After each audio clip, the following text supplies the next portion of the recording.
Welcome back, everyone. Welcome back. Got a shield. Woo! So, has anything come up since we last were together regarding your stolen package? Oh, so I mean, I sent the video off to the detective or whatever, but Was it the same stupid process as before, where they wanted you to put it on a what? No, I guess that no, wasn't your stuff getting stolen. Actually, now that I think right? about it. Yeah. So this time it was, he asked me to send him like he wanted to. He kept saying, "I want to come by and get a copy of it," which is fine to like bring his USB drive, which is fine. But he was like, "Are you going to be home tomorrow during the day?" And I was like, "No, I work during the day and stuff." He's like, "Oh, well, I just don't know how I'm gonna, when I'm gonna get a copy of this stuff." Then and I was just like, "How about I just put it up in a share folder for you, and make you have access to it so you can go download it." And he almost seemed to like sway on whether he wanted to do that or not. Really? But then he was like, "Yeah, okay, I guess that'll be the best thing." So I just emailed it to him, yesterday. Okay. So that should be fine. However, I did contact Amazon, and it's so funny when you go to any site if you find Amazon help files, they tell you that if any package is lost or stolen, you're supposed to take it up with the seller first. And it's so difficult because there's so many different sellers in Amazon, and I had 4 different products in this thing, so there's 4 different sellers. Oh, wow. Yeah, I didn't think about that. So I was like, I don't feel like trying to go through the seller. Like, I wonder if Amazon can, just help. But if you search for what do I do if I have a stolen package, everybody immediately says their first thing is say, call Amazon ASAP. And I was looking at threads from like a month ago. Call Amazon ASAP was everybody's response. And I'm thinking, I don't know how to call Amazon. I don't think Amazon advertises a phone number anymore. Yeah, that's a good point. But I did find the online chat, which was fine. So I went to the online chat, and basically when I got a hold of somebody, I said, look, this package, I know it was actually delivered. I can't blame it on like delivery. I have video footage of it being stolen. Just want to know what like the process is I'm supposed to do. And the guy was basically like, oh yeah, no problem. I'll just refund your money like right away. Like we want people to be satisfied. So I was like, immediately like, here's your refund. Like no big deal. Nice. Well, and then he was like, so is there anything else I can help you with? And I said, possibly. I said, it's about a different order, and I want to know like what recourse I actually have. So I said, it's a product that you have to install in a vehicle. I said the product works, but according to the instructions, you have to splice into some wires on it in order to install it. I said after installing it, it is terrible quality, and I gave him all the description of why it was like bad.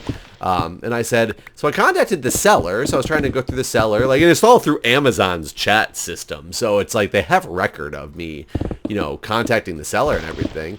And I said, once they found out that I had done what the instructions tell me to do, they told me they won't return it anymore because it's been opened and modified. And he was basically like, they are incorrect. It's part of the Amazon A to Z guarantee. You can file a claim and we should be able to have it resolved. And so I filed the claim, and today I got a shipping label to return the product.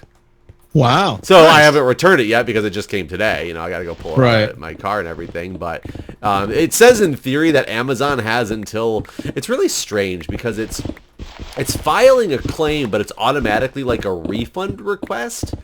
Right. So... It says Amazon has until September 19th or something like that to decide on a claim. Yet I got the shipping label from the company today via email. So I'm wondering if it just went, if you hit the refund button and they just sent me a shipping label as per the way you would refund something normally, and I'm still going to run into a problem when they receive the product. For me, every time I've ever returned anything and to get a refund or whatever, when I get that shipping label, it has built-in tracking, and once it's delivered, I always instantly got the refund. Oh, so let's hope that happens. And maybe since there's a claim on it, maybe Amazon just has the ability to pull back that refund. Maybe that's part of the fine print on it or something. I'll have to find out when. I haven't read the shipping label email. I just saw it said I had a shipping label from the from the person. So that's good. And I mean, I'm glad Amazon's a company like that. And it's funny because he specifically said, what the seller told you was incorrect and it's not part of the Amazon A to Z guarantee. So they basically are saying pretty much you should be satisfied no matter what. And we will make sure that that's the case, which is awesome of a company to do. And I, just hope that, right now Amazon, didn't they just cross the $1 trillion company threshold or something like that? Oh, did they? Yeah, I believe I read an article on that the other day. So who knows? Maybe in 5 years they won't be as somebody's got to assume that there's going to be another competitor that's coming into the market. Amazon's I don't know, man. Amazon. Forever. I think Amazon and Disney are gonna, and like Visa are gonna fucking own the world. Going downhill though. No, God, no. Disney's. You're a Disney fanboy. I don't think. No, it's not even that. I mean, fucking when they just acquired Fox. I mean, so that was So you're right on that. That was a very strange. I was not anticipating that. It's because even just going to Disney last year, for the Extra Life event and everything, I was like, man, Disney is not what it used to be. Like, it's not nearly as, in my opinion, not nearly as popular. I still don't feel that there's the brand recognition for kids anymore, like you seem to think that there still is. And I'm a father. My son. I've looked at the stats, and I have a friend that actually works there as an intern in college, and he was talking about this the other day too. I've looked at the stats, and they continue to raise prices, and the reason why they're raising prices is because they can't accommodate the number of people that want to go to Disney. Oh, so they're trying to keep people out, essentially? Right. They cannot deal with the number of, their growth is so great that they can't deal with it, and they don't know what to do about it, basically. So I could be wrong. Disney is something that when I was a kid, I always wanted to go to Disney World. But since I was in high school, I hadn't even really thought about Disney anymore, except the occasional Disney movie that you'd see is new and came out, until Extra Life stuff. I really never even thought twice about Disney ever as something that I would even try to start taking my son to or whatever, because I almost didn't think it existed anymore. Not really not that it didn't exist, but that it didn't exist to the same extent that it did when I was a kid. I think that's one of those. I don't know. Maybe it was just my age and not having children. It just it goes off of your radar if you're not one of those crazy Disney fans. I remember when I used to play poker all the time. When I stopped, I felt like no one played poker anymore.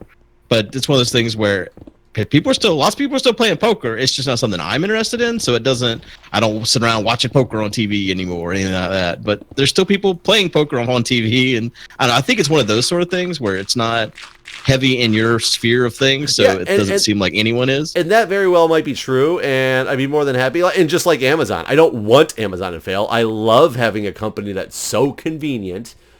I used to think that paying for Prime was ridiculous, and then I just started using Amazon for everything because I paid for Prime, and now I realize how 100% worth it is. And right. I want the customer service of a place like Amazon to, I bought something, it didn't work the way I expected, the seller's giving me a hard time, and Amazon's like, boom, we got you covered, buddy, don't worry about it, type of deal. I love having a company like that. I want them to survive. I'd like them to change their Amazon Prime Video a little bit, though. What's wrong with the video? So I finally found, I bought one thing on Amazon Prime Video. It was when Super Troopers 2 came out a couple of weeks ago. I bought it on opening day because I wanted to watch it. Very difficult to watch when I bought it from Amazon Prime Video, because at the time I never watched anything through Amazon Prime. So I never had anything linked to my Apple TV box or anything like that. So I thought I was just going to be as simple as Chromecasting it. They block Chromecast. They go out of their way to block the ability to Chromecast Amazon Prime Video. Yes, because they own Fire Stick, and you can't even buy a Chromecast on Amazon. And I dislike that concept because I understand why they're doing it, because like you said, they own a competing product and they want people to use that competing product, but I am the consumer and want things to be simple. Yeah, it's funny, we have an Apple TV that came with the house, so I do kind of like the Apple TV and how it integrates everything. It works fine on there. Have a Roku TV I bought recently, and that does all the apps because it's a Roku. It's like a TV with a Roku stick built into it. The TV runs off of the Roku interface, and that runs everything just fantastic. But before I realized I could do stuff like that, I was just trying to watch it, and I was very frustrated that I could not because I'm not disagreeing with you at all. I was just saying the reason why, I guess, is because it's a competing product, that I would change. Like, but pretty much about Amazon, that's about it right now. They get a lot of shit though. They're getting a lot of shit right now from people about the way they treat their employees. I mean, I feel like when any company. So when I was in my master's degree for IT, the one case model that pretty much everything was based off of that we looked at in all of my business type classes was Walmart. And it's because at the time, Walmart was breaking down the barriers of the distribution chain and the supply chain. They were going, coming in and having the quickest deliveries and basically being the number one company around at the time and the most innovative company. And, of course, they get so big, everybody loves Walmart, and then all of a sudden it comes out about the way they treat their employees, the glass ceiling, the child labor in, other countries or whatever. It's really hard to know when that stuff starts coming out, what's true, what's hype. I mean, I don't think that people are lying about like being afraid to lose their job if they take a pee break and that sort of stuff. The place my mom works is similar in that regard, that, like she'll call me sometimes on her lunch break and just be like, I cannot be 1 minute later, I can get fired and all this. And like, it's like, Jesus Christ. So I don't know. I tend to believe that what people are saying about Amazon is probably true because they run a well-oiled machine, and the shit that we expect, half the shit you buy, you get the next day. If not that, it's 2 day, and it's free usually, shipping. Yeah. So like, I mean, I don't know. The logistics behind that requires that they probably have a pretty strict way of managing their employees. Well, I do know that HQ2 for Amazon still has like 3 possibilities on the list of being in the DC area, and one of the places that they're actually like I've heard that they're thinking about building in is about 4 blocks from my house. Oh wow! And I would love that so much because I bet that would skyrocket my home value. Oh. Huh. I might not live here anymore, but I could either sell the house for a shit ton more or, sell it to Amazon or whatnot. Yeah, I probably wouldn't like the increased things it would do to this part of the neighborhood, but... Fuck, your taxes would go up. You think so? Oh, well, yeah, your property taxes. If your home value goes up, your property taxes go up. Oh, property taxes, you mean? Okay, yeah, I got you. Yeah, and our property taxes actually are pretty cheap in DC. It's really funny. They are almost triple going out to Maryland than in DC. Really? Yep. I would not. You know what? Politicians. I mean, it very well could be politicians. Yeah, most of the politicians don't live in DC. Yeah. Yes, that's true. That was just a guess. Yeah, a lot of them, besides like the vice president who has to live at Naval Observatory. Does he? I don't know if he has to live there, but traditionally that's where, the vice president's home is. Oh, it was a big deal. Wasn't the president's home always the White House? Yes. Okay. The president's home is the White House, but I don't think a president like Donald Trump ever stays at the White House. He's probably always in Mar-a-Lago. Packrat0013 joined the game. That he can pretty much spend most of his time. JSano19 says hey. Guude says hey. You still got it reading to you? Yep. Just because it's funny. Packrat0013 says .o/. He's asking if you got it reading to you. It made me think about this. Do you think for a child, so like I'm supposed to read to my daughter, we're supposed to read at least 15 minutes a day, which is like nothing. I mean, we would read way more than that on average. But like today we were busy. But anytime we go anywhere, we listen to an audiobook, like always. Is that considered reading? No. You don't think that would, because I think the concept of how reading, is that different than me reading to her? Because I'm supposed to read her 15 minutes a day, but if you're saying that someone else you're supposed to read the reading to her, I thought you're supposed to like go like have her read 15 minutes. No. I mean, normally whenever you do read to her, you are kind of expected to like show her the words, and so if either she's reading or I'm reading and she's looking at the words as I read. So normally, but not always. Sometimes she'll be just laying on the bed while I read. So I'll be honest, I've never brought this up with her before, but I've always wanted to. I just know it'll start a big like weird argument. It's all about we should read to our son. We shouldn't inhibit him. At night, he wants to go to sleep, and he pulls like 15 or 20 books into the bed and wants to read every single one of them. You know, he gets bored with some halfway through, but he tries to delay going to sleep by just forcing like another book in your lap to sit there and read to him, which is cute and fun and all. But I was trying to explain about how, you know, bedroom hygiene and bed hygiene, you got to make sure, you know, we can't just let him realize he can get away with not going to sleep because we sit in bed and just keep reading until he's done. We have to put X number of books, put a limit on it so he's got a routine and doesn't keep stretching it out, you know? Yeah, otherwise, he'll get used to that. But in the concept of reading itself, she's always like, why don't you read him a book? You know, Jeff, stop watching TV. He likes watching like trains and stuff on YouTube now. He just goes, choo choo. He'll play like train videos and all this stuff. It's really cute. But Honey, play join the game. That's enough screen time. That's enough screen time. Read a book with daddy or read a book with mommy. And it's like, if you just put on a book type thing that had subtitles on it, what really is the difference? I guess as long as that's not the primary form of entertainment. Ow! Just please stop beating me. I was trying to take out those I'm not 100% agreeing with you, but I'm kind of agreeing. I was trying to take out those 2 blocks, and you walked in front of me as I tried to do it, and then I was like, okay, he walked in front, and then you turned around and walked the other way. I'm trying to save my frames.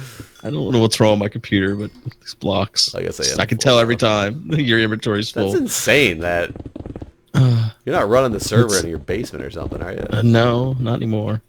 I mean, I think as long as that's not the primary form of entertainment, and the reason why is whenever they get old enough that they can read, if their expectations are I can be entertained by television always instead of a book, then I think I think you've messed up basically. Because I think reading is probably the most important thing for a child to be able to educate themselves. Okay, so bringing that back to your point, then it is slightly different. But is listening to an audiobook the same as reading to your child? From the child's perspective, not from a parent's perspective. I don't mean from like, Guude, are you putting your parenting off to somebody else to do? I mean from the child's perspective. So okay, I don't think it's 100% as good. Like that's what I was going to say, regardless of where we went with this. I don't think it's as exactly as good. But like whenever it comes down to me writing whether or not we read for 15 minutes tonight, I did write down that we read for 15 minutes tonight in the reading journal, and I wrote down that we read the Penderwick's book. That's what we're listening to right now. But I don't know if the teacher would consider it the same because there wasn't a book present in this occasion.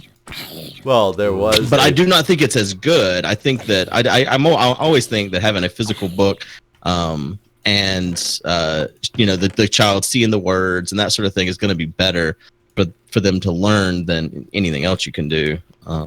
But I do think like if you're watching like a show, like I think whenever a child's real young, if you have subtitles on your TV, that's kind of a smart idea too, because they see the words, and it helps them learn to read. Yeah. Well, there's apparently there's a movie or a story that tries to take the weird approach, the opposite of. Currently everybody, talks about, everybody's so glued to electronics and, they just become zombies looking at computer screens or watching TV or whatnot. It takes the movie from like the concept from a backwards perspective and kind of goes from the future to back in time. I never saw it. I saw a synopsis of it. I thought the concept looked really cool. And it was basically people like thinking that kids were zombies because they were entranced in these pages that were always linear. They never changed, and like you couldn't take the story a different direction because it was a future from when you had like interactive movies that you could make the plots move in different ways and all that stuff. And I was like, that's a really cool concept of taking common concepts but the opposite side of the common concept to almost show as the bad thing. So then it really does become like, books is book learning is the best part about that the fact that a child is learning to read, or is it utilizing imagination to convey their own concepts? Though it's hard to use your imagination when it's a picture book because you kind of have it telling you what you're thinking versus like a regular book that you're reading. But then are movies that much more using less imagination, but they give you more of a fuller scope and understanding with the new special effects and things that they can do with things like that? Like, is there actually an argument to say one day that movies and that type of media would actually be better for you developmentally than I don't think so. 'Cause I think what you said about limiting your imagination is the biggest point there. Because books. Well, that's the thing is, I don't know. Is that why they think that reading is good? Is it about imagination building? Is it about strictly about trying to learn how to read and what words mean? I don't know. Well, I think the reason why the reading is so fundamental is just because all learning, you have to be able to read. Like, no matter what subject or what thing you're trying to learn, if you can't read, like, you can't learn, basically. I bet people would disagree with you on there. There's plenty of illiterate people who have learned how to function. Sure, they learn how to function, but they also aren't, they're not leading the world. Okay, what you're saying. Well, I was gonna say not leading the world, but we do have Trump, and he's probably very close to illiterate. There you go. You can be anything you want to be, whether you can read or not. Let's just ignore him as an example, and yeah, I do think that reading is probably the most important early skill that anyone can have. Yeah, I'm not disagreeing with you either. I'm just offering a counter. Oh, I know. Counter argument. I've talked to you enough to know how this works. I feel very, very upset with myself for living in the DC area and not knowing how to speak Spanish because there's such a high Spanish speaking population here.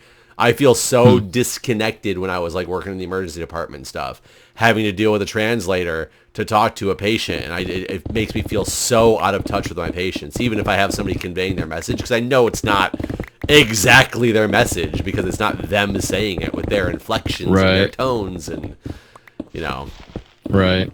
Yeah, I can see that. So I would love to learn how to whether it's even just comprehension or reading, because people come in often with paperwork about something in Spanish that I wish I could read to understand what it was trying to tell me and what they were trying to tell me. So I can't understand Spanish. I've tried. I took 3 years of Spanish in high school, and I think there's just certain people are just wired a certain way or something. Where everyone I knew that was really good at language, the way they described it is they thought in the language. Like, they didn't think in English and then calculate how to go from English to Spanish, which is what I always did. Because I was actively translating in my head versus just thinking in the language. I never could do that in the Spanish. Yeah. So I don't know. I think it's kind of like people that are good at math versus art or whatever. I think there's just people are wired differently, and I tried really hard, but I just never could. I would agree as well, and I also feel like I took Spanish. We had Spanish given to us in middle school for all 4 years of middle school at my school. You took Spanish, and I don't remember a goddamn thing from that class. And I think part of it's the stupid thing is they teach you how to conjugate verbs and and all the possessive stuff. I, you, he, she, it, we, you, they, that type of stuff, and how to change words into all those different meanings, as opposed to just teaching you, how to speak how to start communicating in a language. They would get way too complex with the idiosyncrasies of how to change the verbs to deal with, what if you're talking to a single person, it's this, or a plural people, it's this, but what if it's a mixed crowd of men and women, you gotta say it this way, and if it's just give people some of the basics to build off of first, and then get into the really tricky stuff, in my opinion. Yeah, maybe. Yeah, I mean, I never thought of it that way, but maybe because I mean, that's what I always got kind of flustered with the whole, well, fuck, now I'm talking to a woman, it's got to be this way, or, yeah. I hated Spanish. I ended up dropping out of the fourth year Spanish. It wasn't a requirement. 3 years were all that was required, and I was like, I'm done. Well, and then I took 2 years of French in high school, when I got to high school, mainly because it was the only thing that fit in my schedule, and I don't remember a goddamn thing from that either, but I took some cool trips to Quebec, and... That's cool. I've been to Canada. Oh wait, yes I have. I've been to Canada plenty of times. I lived at the border. only went for that Extra Life event one time. Yeah, I went a lot when I was 19 to drink. That's funny. It's true.